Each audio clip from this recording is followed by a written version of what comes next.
구원의 확신 2번 죄사함을 받았는가. 이사야 1장 18절 말씀. 여호와께서 말씀하시되 오라 우리가 서로 변론하자. 너희 죄가 주홍 같을지라도 눈과 같이 이어질 것이요 진홍같이 붉을지라도 양털같이 되리라. 아멘. 아직도 지옥 갈 죄 때문에 고민하고 계십니까? 아직도 자기가 해결하려고 노력하고 있습니까? 하나님께서 확실하게 따져보자고 지금 말씀하셔요. 내가 지금 죄가 주홍같이 많아서 고민하고 있는 거야. 그것은 내가 눈과 같이 희게 해 놓았어. 진홍같이 큰 죄를 지어서 낙심하고 있는 거야. 그것은 내가 양털같이 다 씻어 놓았어. 그러니까 지옥 갈 모든 죄를 영원히 용서해 놓았으니까 이제 더 이상 고민하지 말고 믿으면 되는 거야. 여러분은 하나님께서 이렇게 하신 말씀이 믿어지셨나요? 굳게 확신하고 주장하고 계시나요? 그러면 여러분은 이 세상에서 가장 최고로 행복한 주인공이세요. 이사야 38장 17절 말씀. 보옵소서 내게 큰 고통을 더하신 것은 내게 평안을 주려 하심이라. 주께서 나의 영혼을 사랑하사 멸망의 구덩이에서 건지셨고 나의 모든 죄는 주의 등 뒤에 던지셨나이다. 아멘. 진정한 평안은 우리가 어디에 가는 걸까요? 천국 가는 거지요. 천국 가려면 우리가 무엇이 해결되어야 하나요? 죄가 해결되어야지요. 죄가 얼마만큼 해결되어야 할까요? 모든 죄가 해결되어야지요. 근데 우리는 이 문제를 스스로 해결할 수 있나요? 철저히 해결 기도하면 될까요? 눈물로 기도하면 될까요? 부르짖어 산기도 차려기도 하면 될까요?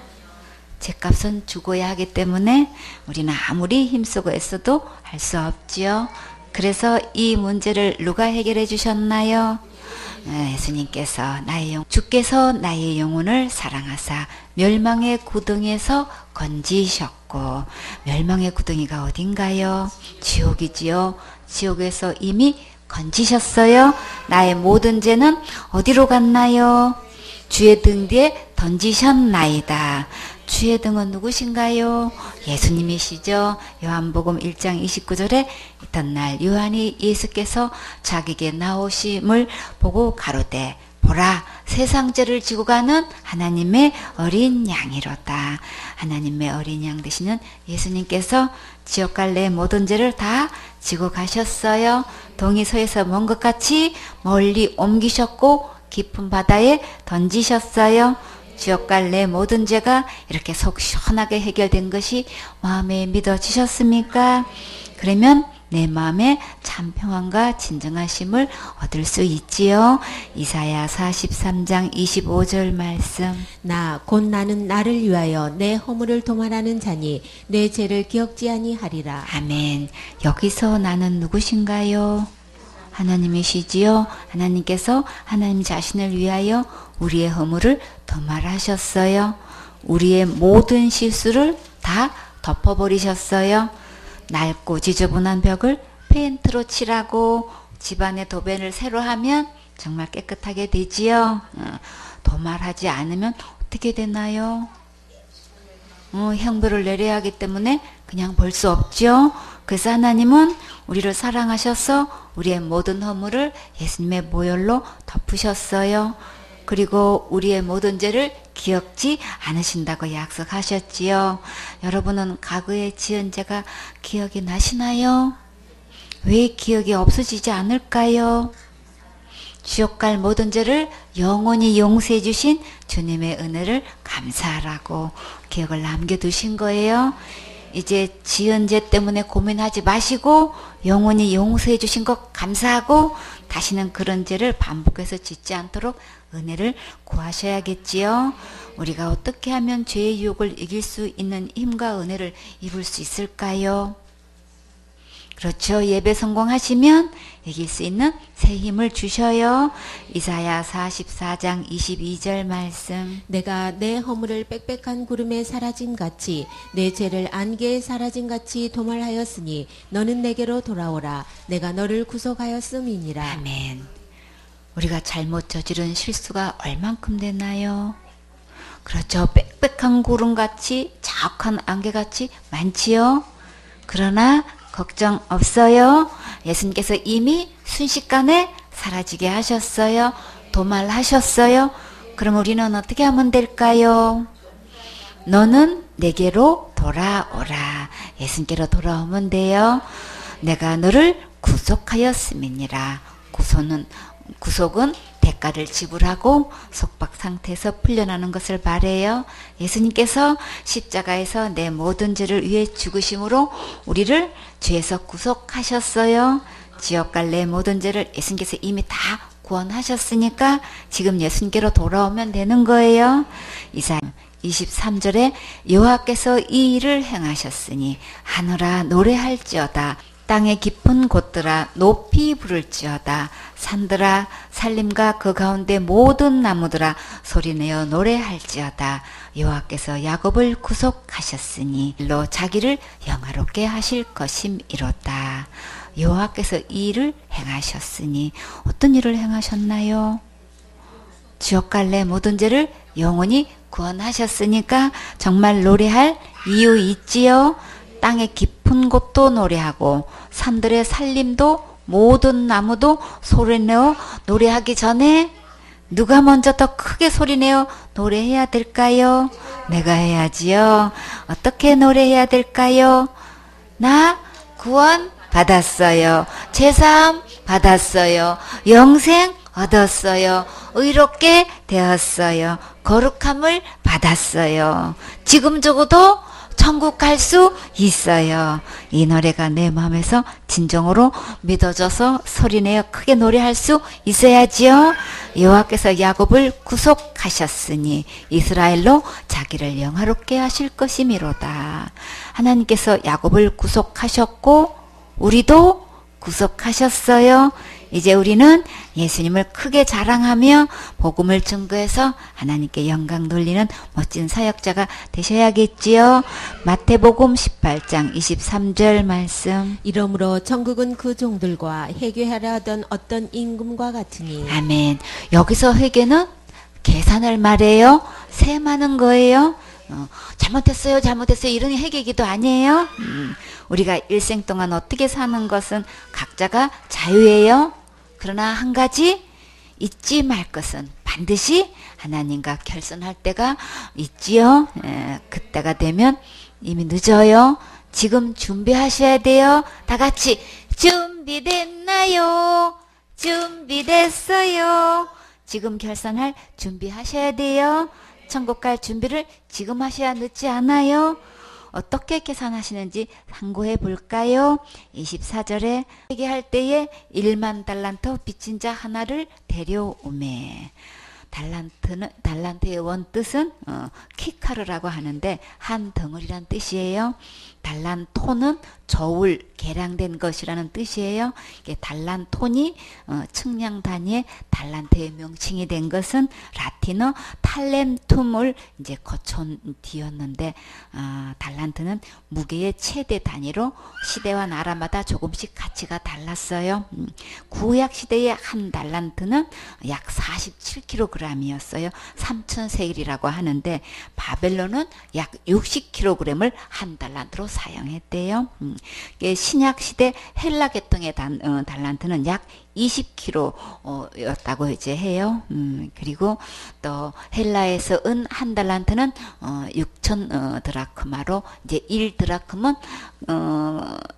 노동자 하루 이제 품삯이었어요. 우리 데나리온도 하루 품삯이었죠, 그렇죠? 참고로 한 달란트는 은 할란트의 15배 가치가 있대요.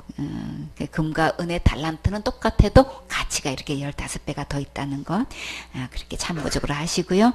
성경에서 달란트는 이제 통화의 단위로서 뿐만 아니라 용서하는 일에 중대성을 일깨워 주는데 그리고 또 이제 천부적인 재능이나 능력을 나타내는 말로 사용되었어요. 한 달란트를 갚으려면 얼마나 벌어야 될까요? 달란트는 6,000 데나리온이죠. 그것을 이제 365일로 계산하면 16년 4개월이에요. 그래서 4개월에서 3836이 계속 나가. 그래서 반올림 한다고 해도 이제 16년 4개월 한 4일 정도 그렇게 계산하면 되고요. 그러니까 한 달란트만 이렇게 빚을 졌으면은 16년 동안 갚는 것도 참 좀 벅찬 일이죠. 먹고 살아야 되는데 언제 갚아, 그쵸? 그것도 참 힘든 일인데 그래도 혹가다 갚을 가능성이 있겠지만, 근데 우리는 다 얼만큼 빚을 졌어요. 1만 달러를 빚을 졌으니 16년 4개월을 1만을 곱하면 그러면 얼마나 되는 거예요? 16만 년을 어떻게 살아? 갚을 수도 없을 뿐더러 살 수도 없어서 우리는 계산할 수가 없어요. 그쵸? 그래서 그러면 우리가 갚을 수 있을까요? 갚을 수 없지요. 25절에 갚을 것이 없는지라 주인이 명하여 그 몸과 처와 자식들과 모든 소유를 다 팔아 갚게 하라 한대. 갚을 것이 없는데 왜 주인은 이렇게 자기 몸과 처와 자식들의 모든 소유를 다 팔아서 갚으라고 하셨을까요? 다 계산해도 갚을 수 없다는 것을 먼저 깨달아야겠지요. 근데 너무나 많은 사람들이 자기가 열심히 하면 갚을 수 있는 줄 알고 속고 있어요. 날마다 짓는 죄를 날마다 회개하면 죄의 빚을 갚을 수 있는 줄 알고 회개하고 있지만 죄의 싹은 사망이라 우리가 갚을 수 없는 거예요. 그래서 먼저 율법으로는 우리가 아무것도 할 수 없다는 것을 깨달아야 하나님의 은혜를 간절히 찾게 되겠지요. 근데 1만 달란트 빚진 종은 주인의 마음을 알았을까요? 몰랐지요. 26절에 그 종이 엎드려 절하며 가로되 내게 참으소서 다 갚으리이다 하거늘. 정말 종의 말대로 주인이 참아주기만 하면 빚을 다 갚을 수 있을까요? 갚을 수도 없으면서 이렇게 자신한테 속고 있어요. 지금 죽어도 천국 갈 수 있습니까? 하고 질문하면 아직은요, 부족해서요, 한 게 없어서요. 그러면 언제 되나요? 열심히 충성봉사 헌신하면 되나요? 지금까지도 못했는데 앞으로 어떻게 할 수 있을까요? 못하지요. 그래서 주인은 종을 어떻게 했을까요?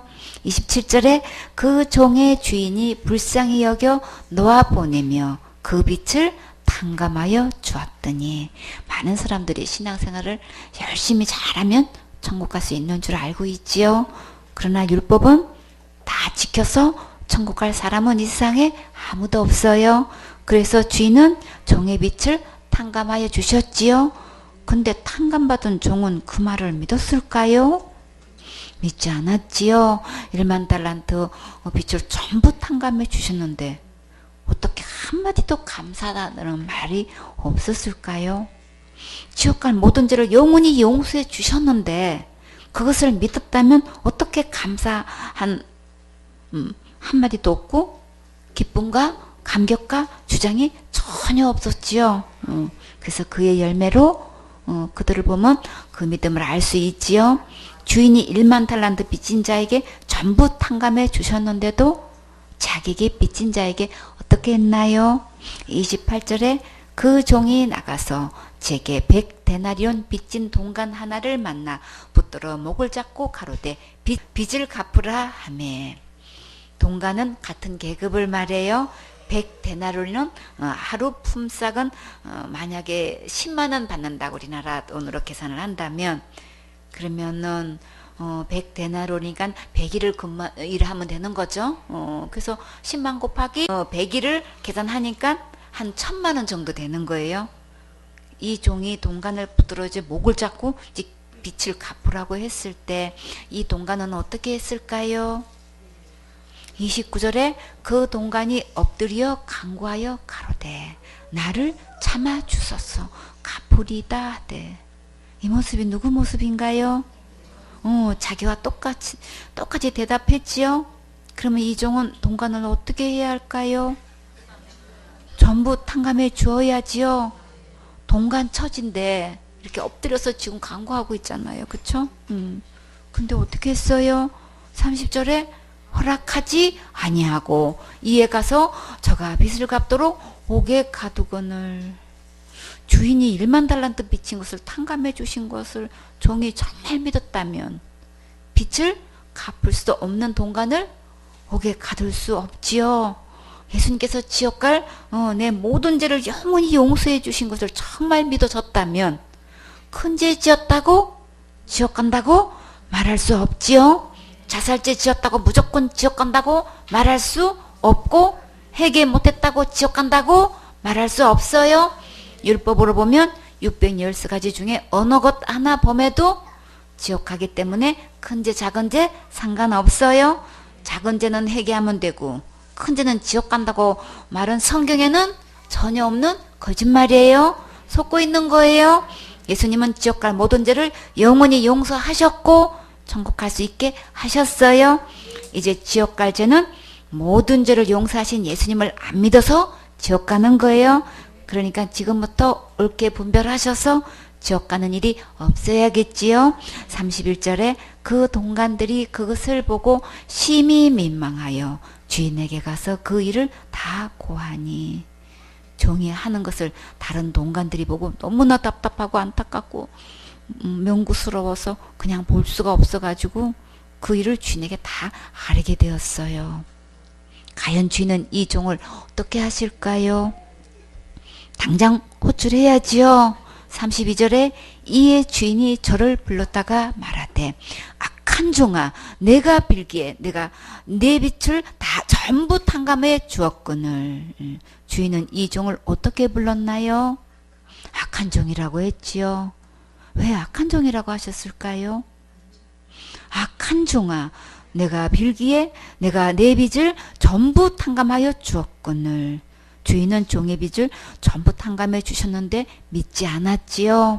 예수님은 지옥 갈 모든 죄를 전부 탕감해 주셨는데 이것을 믿지 않고 있는 자들이 너무나 많아요. 예수님은 십자가에서 지옥 갈 모든 죄를 전부 용서하셨고 완전 무결하게 해결을 하셨어요. 예수님께서 지옥 갈 모든 죄를 전부 탕감해 주신 것을 마음으로 믿으면 절대 지옥 가지 않아요.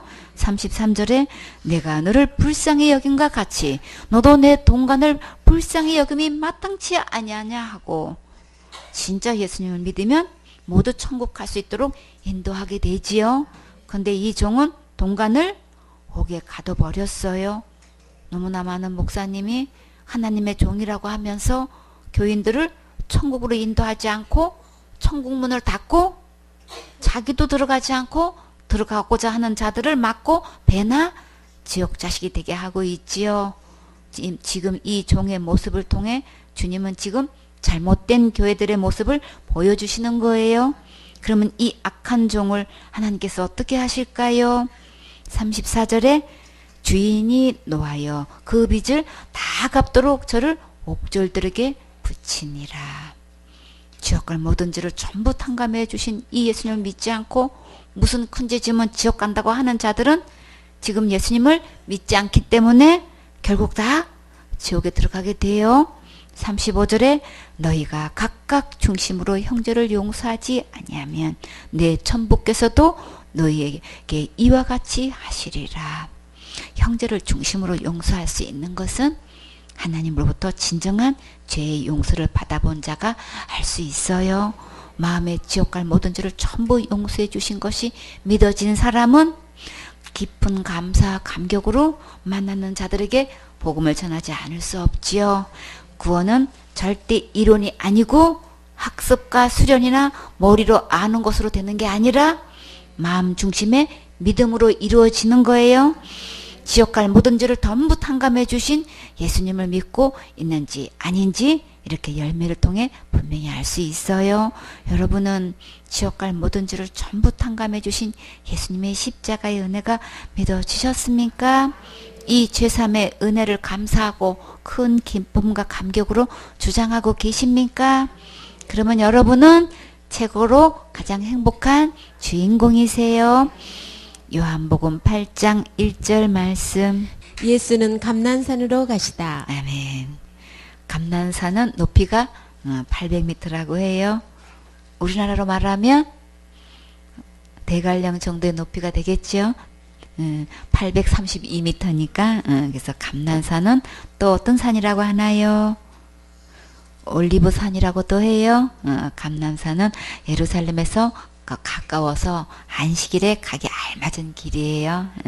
감남산은 이제 4개의 봉우리로 이제 이루어져 있는데 이 산의 서쪽 기슭 근처에 겟세마네 동산이 있어요. 겟세마네 동산에는 예수님께서 십자가에 달리기시 전에 땀방울이 핏방울 되도록 이제 기도하신 곳이지요. 남산에는 예수님께서 이제 마지막으로 승천하신 곳이에요. 예수님께서 성전에서 이제 가까운 이제 감람산에서 이제 내려오셨는데 2절에 아침에 다시 성전으로 들어오시니 백성이 다 나오는지라 앉으사 저희를 가르치시더니 아침부터 성전에 예수님의 말씀을 들을 수 있는 이 백성들은 정말 행복했겠지요. 성경 말씀 읽을 때마다 이런 장면들이 정말 제일 부러웠어요. 아, 나도 그 자리에서 배울 수 있었다면 얼마나 좋을까. 어떤 말씀을 들려주셨을까. 사도 바울이 제자들을 2년 동안 가르쳤다는 장면이 나오면 주님 저도 양육받고 싶어요. 진짜 눈물 나도록 부러워하고 사모했었어요. 근데 주님께서 서울교회에서 여러분과 함께 강사님을 통해서 어디서든 들어볼 수 없는 참된 진리의 복음의 진귀한 말씀을 듣게 해주셔서 정말 너무나 감사하고 진짜 행복해요. 여러분도 행복하십니까? 그렇죠. 정말 감사하죠.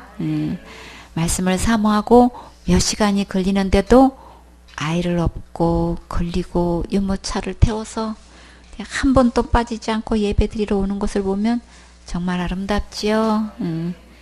엄마가 자녀에게 가장 크게 해줄 수 있는 진짜 값진 유산이에요.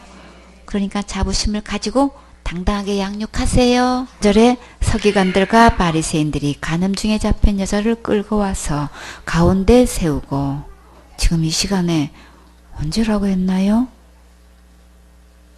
아침이지요. 어떻게 아침에 잡혔을까요? 밤새도록 간음하다가 아침에 잡혔을까요? 4절에 주께 말하되 선생이여 이 여자가 간음하다가 현장에서 잡혔나이다. 예수님께서 성전에서 지금 성경 공부를 열심히 가르치고 계신데 이렇게 알만한 자들이 무례하게 행동하면 안 되지요. 서기관은 성전에서 율법을 가르치는 위치에 있는 자들인데 이들이 예수님께 뭐라고 호칭했나요? 선생이라고 했지요. 이렇게 말하면 안 되지요. 성경 공부 다 끝나면 선생님하고 정중하게 여쭈어야지요. 선생이라고 호칭하는 이 한마디를 보면 이들이 얼마나 교만하고 험악한 분위기인지 알 수 있겠지요. 5절에 모세는 율법에 이러한 여자를 돌로 치라 명하였거니와 선생은 어떻게 하겠나이까. 율법으로 말하면 이런 가늠한 자들은 어떻게 해야 하나요? 돌에 맞아 죽어야지요. 출애굽기 20장 14절에 가늠하지 말지니라. 몇 계명이에요? 10계명 중에 7계명이죠. 신명기 22장 22절에 남자가 유부녀와 통관함을 보거든 그 통관한 남자와 그 여자를 둘 다 죽여 이스라엘 중에 악을 제할지니라. 처녀인 여자가 남자와 약혼한 후에 어떤 남자가 그를 성읍 중에서 만나 통관하면 너희는 그들을 둘 다 성읍문으로 끌어내고 그들을 어떻게 해요? 돌로 쳐 죽일 것이니. 그 처녀는 성읍 중에 있어서도 소리 지르지 아니하였으며 그 남자는 그 이웃의 아내를 욕보였음이라. 너는 이같이 하여 너희 중에 악을 제할지니라. 율법으로 말하면 가늠한 자는 정말 돌에 맞아 죽는 건 맞지요? 율법 중에 하나만 범해도 율법을 다 범한 것이 되기 때문에 우리는 다 돌에 맞아 죽어야 돼요. 야고보서 2장 10절에 누구든지 온 율법을 지키다가 그 하나에 거치면 모두 범한 자가 되나니. 맞지요? 갈라디아 3장 10절에 무릇 율법 행위에 속한 자들은 저주 아래에 있나니 기록된 바 누구든지 율법책에 기록된 대로 온갖 일을 항상 행하지 아니하는 자는 저주 아래 있는 자라 하였습니다. 비록 현장에서 잡혀온 간음한 여자같이 간음을 실행하지 않았어도 율법 중에 하나만 범했어도 똑같이 율법을 다 범한 거예요. 그러면 율법으로 보면 지금 현장에서 간음 중에 잡혀온 이 여자가 곧 누구인가요? 바로 나지요. 다 우리예요. 우리가 모두가 다 현행범이고 현장에서 붙잡혀온 곧 돌에 맞아 죽을 운명이에요. 이 말씀이 아멘이 되시나요? 깨달아지셨어요? 서기관들과 바리새인들이 이 가늠한 여자를 붙잡아서 끌고 올 수 있는 힘이 어디에 있었나요? 율법의 힘으로 이렇게 험악하게 끌고 왔지요. 그런데 다행히도 이 가늠한 여자 앞에는 누가 계셨나요? 예수님이 계셨지요. 우주 만물을 창조하셔서 주관하시고 심판권을 가지신 예수님이 곧 법이시지요. 이 가늠한 여자의 운명은 이제 율법대로가 아니고 예수님의 입에서 나오는 말씀에 달려 있어요. 지금 우리의 운명도 모두 예수님의 말씀에 달려 있어요. 죽어서 지옥 갈 것인가, 살아서 천국 갈 것인가, 정말 중요한 시간이에요.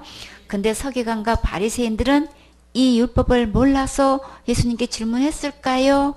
아니지요. 6절에 저희가 이렇게 말하면 고소할 조건을 얻고자 하여 예수를 시험함이로라. 예수께서 몸을 굽히사 손가락으로 땅에 쓰시니. 만약에 율법을 범하는 것 같은 말을 하면 많은 사람들에게 알려서 예수님을 십자가에 처형하라고 음모를 꾸며서 지금 시험하고 있는 거예요. 예수님 입에서 율법 어기는 말만 나오기를 바라고 지금 있는 거란 말이에요. 그렇죠? 그래서 만약에 이제 율법 범하는 것 같은 말을 예수님이 혹시 입에서 내기만 하면 이거를 많은 사람들이 알려가지고 예수님 고발하려고 한다는 얘기인 거예요. 예수님을 십자가에 처형하려고 이제 음모를 꾸며서 지금 시험하고 있는 거예요. 그것을 예수님께서 모르실까요? 다 알고 계시지요. 근데 예수님은 이 질문에 아무 대답을 하지 않으시고 몸을 굽혀서 손가락으로 땅에 쓰셨지요. 뭐라고 쓰셨나요? 몰라요. 뭐라고 쓰셨는지 궁금하신가요? 예수님의 대답이 정말 궁금하지요. 7절에 저희가 묻기를 맞이 아니하는지라 이에 일어나 가라사대 너희 중에 죄 없는 자가 먼저 돌로 치라 하시고. 저들이 재똑하니까 예수님께서 이르셔서 말씀하셨는데 너희 중에 죄 없는 자가 돌로 치라. 여러분 중에서 율법 앞에서 죄 없는 자가 있습니까? 없어요. 우리는 다 지옥 갈 수밖에 없는 죄인이지요. 그러면 돌 던질 수 있나요? 없지요. 혹시 저희 바리새인과 서기관 중에서는 있었을까요? 아무도 없지요. 8절에 다시 몸을 굽히사 손가락으로 땅에 쓰시니.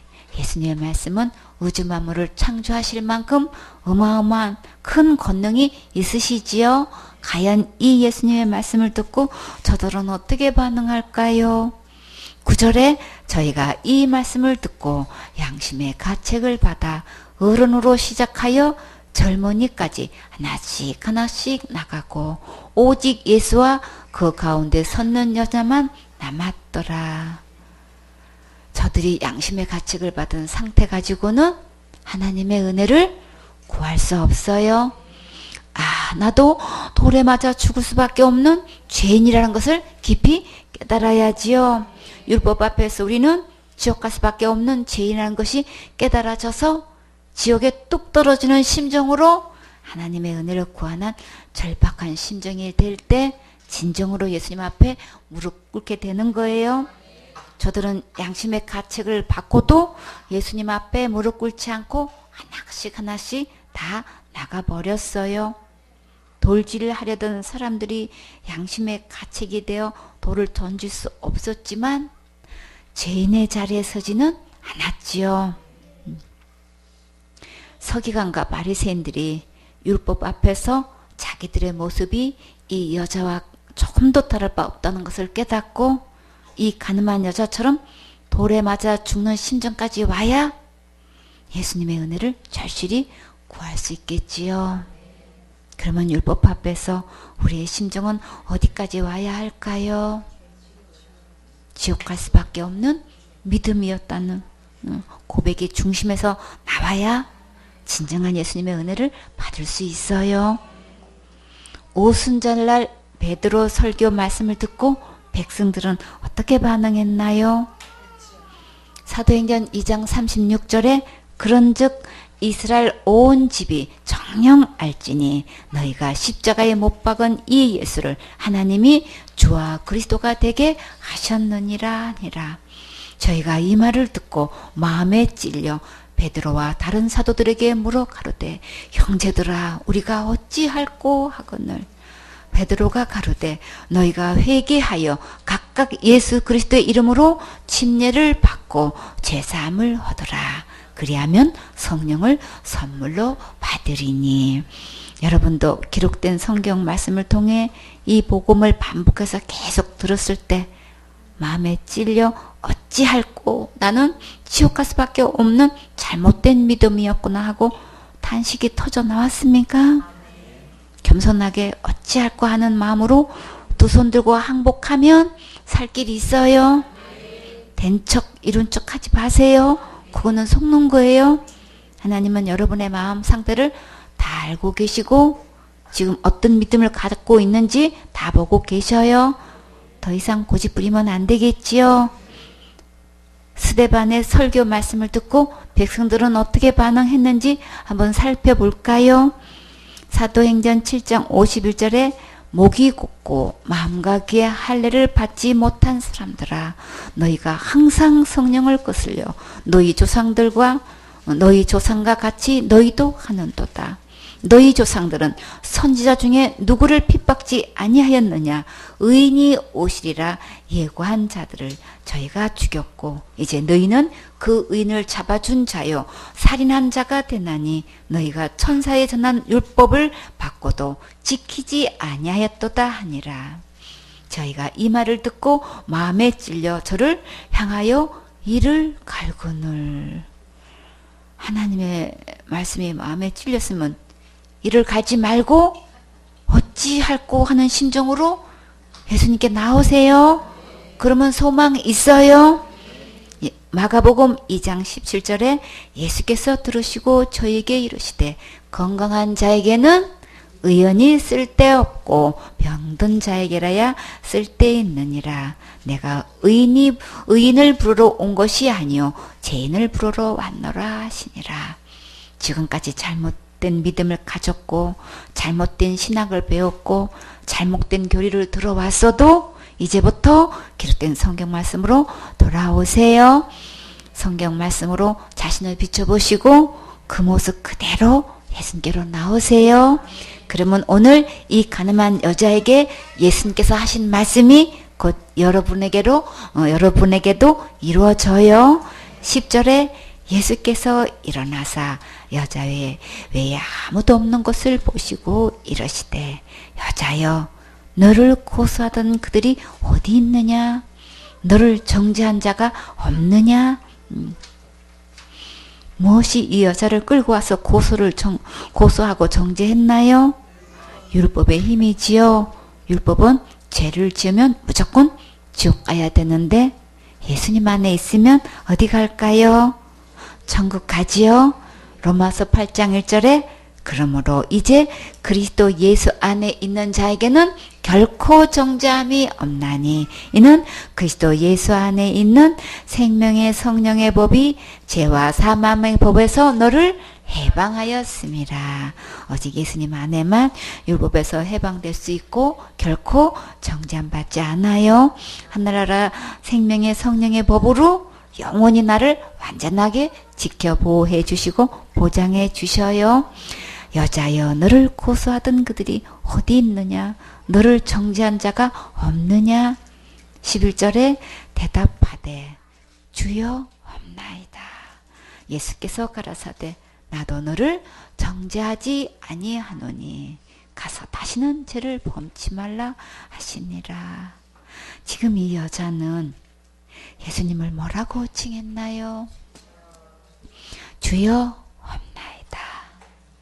선생님이라고 하지 않고 예수여라고 하지 않고 주님이라고 불렀지요. 이 주여라고 부른 이 말씀이 크게 보여졌고 너무나 감사했어요. 지금까지는 내가 주인 노릇하고 살았지요. 내 의로 천국 갈 수 있는 줄 알고 속고 있었지만 예수님을 만나면 진짜 주인이 예수님이라는 것을 깨닫게 되지요. 이 여자가 예수님을 주라고 부른 것이 얼마나 감사한지 눈물이 났어요. 이 주여 한마디는 한 생명이 구원받는 순간이지요. 새 생명이 태어나는 순간이에요. 예수님께서 이 가늠한 여자를 정죄하지 않으시면 우리도 예수님 안에 있으면 정죄하지 않으셔요. 이제 율법은 떠나갔고 예수님의 은혜만 남았어요. 이 예수님의 은혜로 이제 이 여자는 제사함을 얻었고 구원함을 받았어요.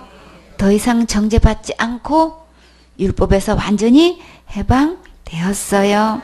로마서 10장 4절에 그리스도는 모든 믿는 자에게 의를 이루기 위하여 율법의 마침이 되시니라. 예수님의 모든 죄의 예수님은 모든 죄의 종결자 되시고 모든 말씀의 최종 결론자시고 모든 문제의 해결자세요. 예수님께서 이 여자에게 무엇을 부탁하셨나요? 나도 너를 정죄하지 아니하노니 가서 다시는 죄를 범치 말라 하시니라. 이 말씀은 다시 죄를 지으면 지옥 간다는 말씀일까요? 아니지요. 죄는 이미 다 용서받았어요. 예수님 안에는 천국만 있어요. 절대 지옥 가지 않아요. 다시 죄를 지으면 행복하지 않겠지요. 기쁨도 즐거움도 없고 상급도 없겠지요. 또 다른 사람들이 예수님이 안 계실 때 돌 던지면 큰일 나니까 죄를 짓지 말라고 하신 거예요. 지옥 갈 모든 죄를 영원히 다 용서해 주셨지만 이 세상에 살면서 죄를 지으면 절대 행복하지 않지요. 나도 너를 정죄하지 아니하노니 세상에서 가장 최고로 감사한 말씀이지요. 여러분은 이 말씀이 믿어지셨나요? 이 약속의 말씀이 마음과 생각에 기록되셨나요? 그러면 여러분은 이 세상에서 가장 최고로 행복한 주인공이세요. 정말 감사하지요.